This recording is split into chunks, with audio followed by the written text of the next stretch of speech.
Hello friends, welcome in our new video. So in this video we'll talk about governor limits in Salesforce.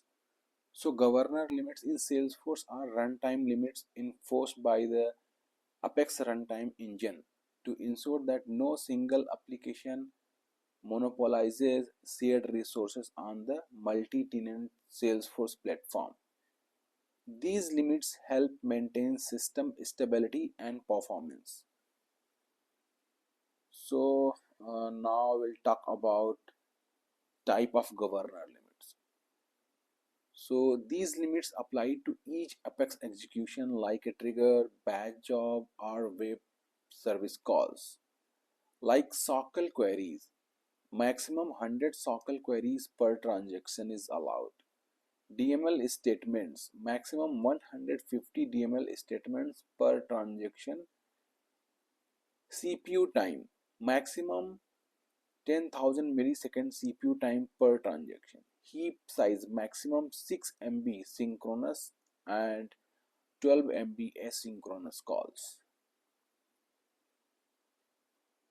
SOCL query governor limits like records retrieved via SOCL maximum 50,000 records and records processed via DML maximum 10,000 records.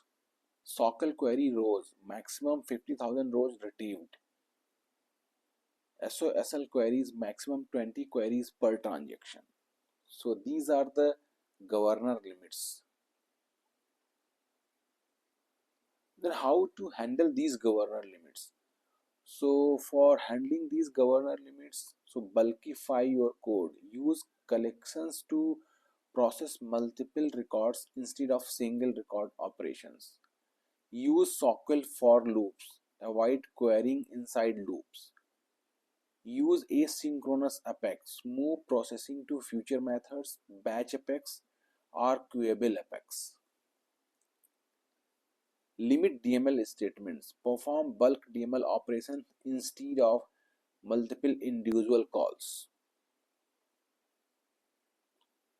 So governor limits ensures efficient resource uses in Salesforce multi-tenant environment. Developers must write optimized bulkified code to avoid hitting these limits and improve performance.